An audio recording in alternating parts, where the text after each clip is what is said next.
Bonjour les amis.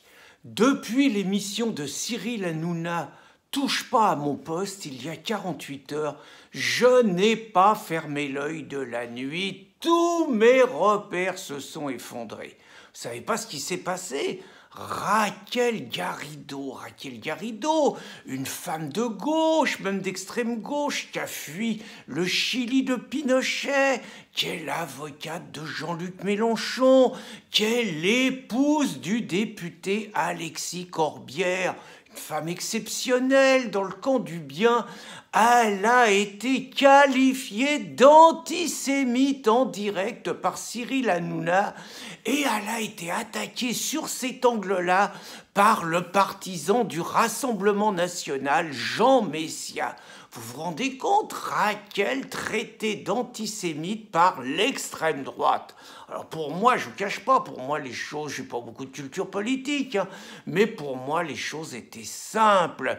L'antisémitisme avant c'était l'extrême droite, je crois un nommé Drummond, des machins comme ça, l'Action française et puis Hitler.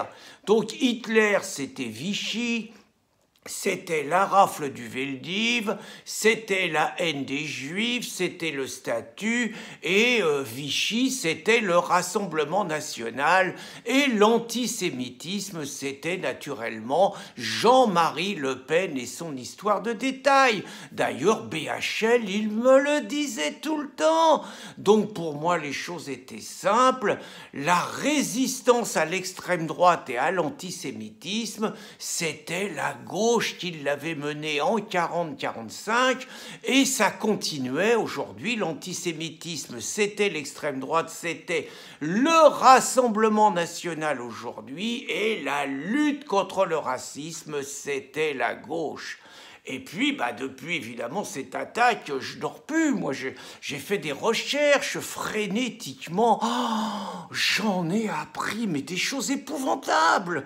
J'ai appris, par exemple, que le moufti de Jérusalem, le chef des frères musulmans de l'époque, l'ancêtre du CCIF, l'ancêtre du Conseil français du culte musulman, l'ancêtre de tout ça, Al-Husseini, donc qui était par ailleurs l'oncle de Yasser Arafat, quand même, le personnage extraordinaire.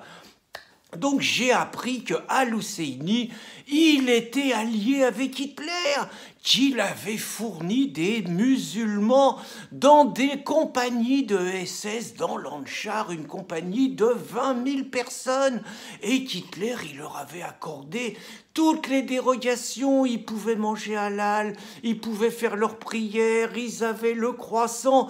Bref, tout ce que réclame la gauche pour les musulmans en France aujourd'hui, Hitler, il l'avait accordé. Et donc Hitler et les musulmans, ils étaient ensemble contre les juifs, tout le contraire de ce qu'on m'avait dit. Puis j'ai appris aussi qu'à Vichy, il y avait plein de gens de gauche, il n'y avait pas que des gens de droite dans la collaboration, qu'il y avait plein de gens de gauche. Puis j'ai appris aussi qu'à Londres, avec De Gaulle, il y avait pas mal de personnes de l'Action française et des monarchistes.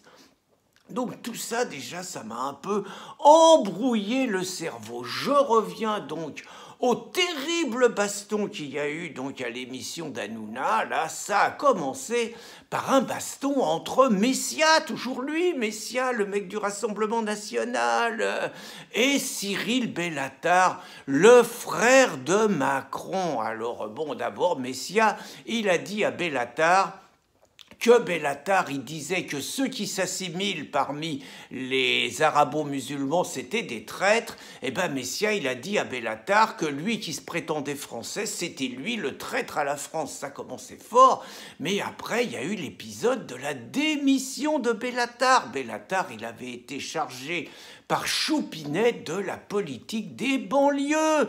Et Cyril, il n'a pas supporté quand Blanquer, en plein dans la polémique sur le voile et sur les accompagnatrices voilées, Blanquer, il a dit que pour lui, le voile n'était pas un bon message pour la société française. Là, Cyril, il n'a pas supporté l'islamophobie, donc il a claqué la porte et il a dit qu'il démissionnait. Et donc Messia, qui est un vicieux, il a dit à Cyril, il a dit « si Blanquer, il avait dit kippa au lieu de voile, tu serais toujours là-dedans. Et c'est là que ce qui était vrai d'ailleurs, et c'est là que Raquel, on ne sait pas ce qui a pris, Raquel, elle a dit, s'il avait dit pas de kippa, il serait plus ministre, il aurait été viré. Oh là là là là, là le Hanouna, il l'a pointé du doigt. Il a dit, c'est grave ce que vous dites, Raquel, vous semblez dire qu'il y a une communauté toute puissante en France qui fait la loi, c'est de l'antisémitisme. Alors Raquel, elle a essayé de se défendre, elle a dit, on a le droit de critiquer le CRIF sans se faire traiter d'antisémite, ce qui est vrai par ailleurs. Et là, Messia, il a enfoncé Raquel, il a dit, vous n'avez pas parlé du CRIF, vous avez parlé de la kippa, et vous incarnez l'islamo-gauchisme qui sombre dans l'antisémitisme. Oh, la torgnole à Raquel. Elle a essayé d'aboyer et tout, mais elle en a pris plein la tête. Et puis, bien évidemment, on lui a rappelé à Raquel les propos de Mélenchon après la déroute de Corbyn, les travaillistes aux élections laminés par Boris. Alors, moi, je sais pas, je pensais que Mélenchon, il allait dire que Boris, il avait gagné parce que simplement, il voulait que le Brexit, qui était l'émanation du peuple, s'applique. Jean-Luc, il est pour que le peuple, il ait la parole, il soit au pouvoir. C'est ce qu'il disait Johnson. Il aurait pu dire aussi, lui qui se dit antiraciste, que quand même, Jérémy Corbyn, dans son équipe, il y avait beaucoup d'islamistes radicaux qui prêchaient l'antisémitisme et qu'il avait fait un choix des musulmans contre les juifs et que ça n'avait pas payé. Pas du tout, Jean-Luc. Il a reproché à Corbyn de s'être couché devant le CRIF anglais et de s'être soumis au rabbin. Un truc invraisemblable. Alors, bien évidemment, c'est tombé sur Raquel. Alors, ils n'ont pas de chance, la gauche et l'extrême gauche. Il y avait mon copain Filoche, il s'était fait allumer aussi, Gérard, et un peu distrait, il avait relayé un tweet d'Alain Soral contre Macron, qui montrait que Macron, finalement, c'était l'homme, je crois qu'ils avaient mis Rothschild, ils avaient mis Drahi, et puis ils avaient dû mettre Attali en photo, ils avaient mis que des juifs, et donc Gérard, il avait fait circuler ça.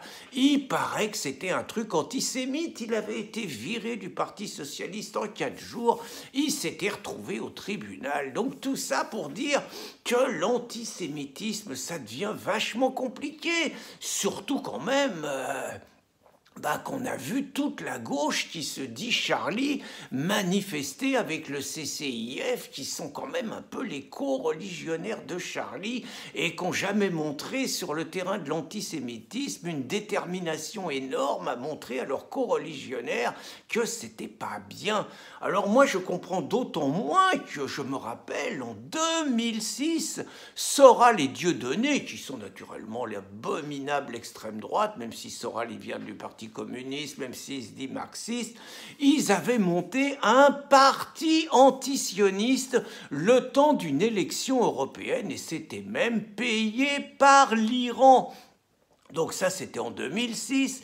Je vois qu'en 2019, les indigènes de la République, et Mélenchon, et Martinez, et Plenel, et les écolos, et les communistes, et toute la gauche, ils ont manifesté avec donc les indigènes de la République et avec le CCIF, qui portaient des étoiles jaunes, ce qui signifie finalement que les Juifs dans les années 30 et dans les années 40 n'ont pas été plus maltraités que les Arabes aujourd'hui en France, qui signifie juste que les nazis leur ont rien fait, ce qui est quand même un tout petit peu discutable, à une époque où les indigènes de la République sont en train de tirer le bilan de leur manif du 10 novembre et qui disent que ça a été super, qu'ils ont embarqué la gauche et tout, et maintenant en avant sur les municipales. Moi, je leur fais une proposition, il faut dépasser les clivages traditionnels et monter une grande alliance entre Soral, Dieudonné et Égalité et Réconciliation, Mélenchon et les Insoumis, Ouria Boutelja et les indigènes de la République, et le CCIF pour faire des listes bien sûr contre l'extrême droite et contre le sionisme. Et je leur promets qu'ils vont prendre des centaines de mairies. Bonne journée les amis.